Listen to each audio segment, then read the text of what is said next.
Comme à chaque ouverture d'une nouvelle école, nous mettons en place un protocole avec l'éducation nationale. Nous avons fait le même protocole pour l'école de la ZAC du Rouet. Nous n'avons pas fermé l'ancienne école du Rouet. Nous avons fait le même protocole pour l'école de la ZAC Sainte-Marthe. Nous n'avons pas fermé l'ancienne école Sainte-Marthe. Nous avons pris pour cette école aussi l'approche des 2 inspecteurs de l'éducation nationale qui connaissent très bien le quartier et qui ont défini un périmètre pour cette nouvelle école. Ce périmètre englobe les écoles voisines qui sont aussi des écoles en REP et dans lesquelles nous avions été obligés de scolariser les enfants de ce secteur puisque nous n'avions plus de place pour les scolariser dans des écoles de proximité immédiate. Ces écoles concernées par ce nouveau périmètre sont Fontcolombe maternelle, Félix Piat maternelle et élémentaire, Henrenc-Bachas qui est pourtant suffisamment éloigné et Pessonnel 1 et 2 élémentaires. Nous avons, puisque nous procédons toujours de façon très humaine et très soucieuse des familles, nous avons regardé les adresses de ces enfants. Ces enfants, ils habitent le périmètre que nous venons de définir pour cette nouvelle école.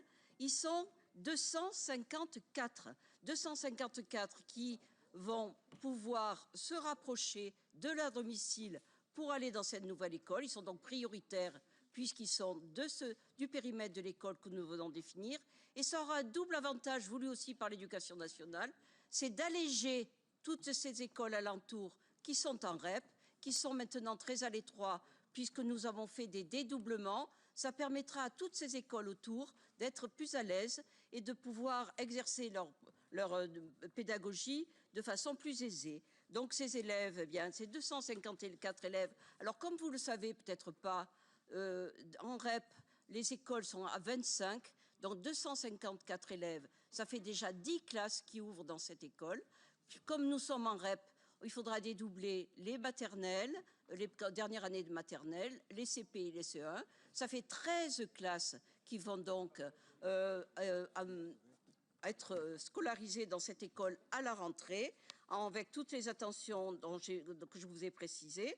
Et nous allons donc alléger, bien entendu, l'école Ruffi. Alors, j'ai entendu beaucoup de choses sur cette école Ruffi, où je vais souvent, parce que j'admire la façon dont la directrice de cette école travaille.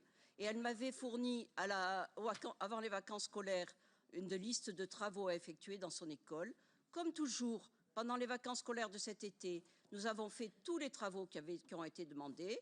J'y suis allée en octobre. J'ai été reçue très aimablement par la directrice qui m'a dit que tous les travaux qu'elle avait demandés avaient été faits et bien faits. Pour la bonne raison qu'on a dépensé presque 100 000 € dans cette école pour la tenir en bon état, pour qu'elle puisse accueillir les enfants dans de bonnes conditions.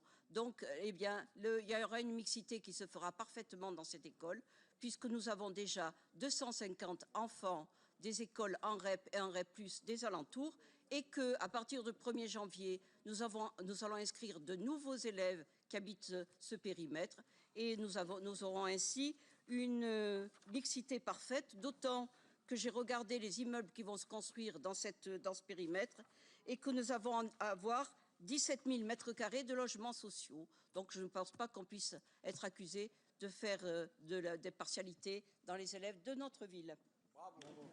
Merci. Alors,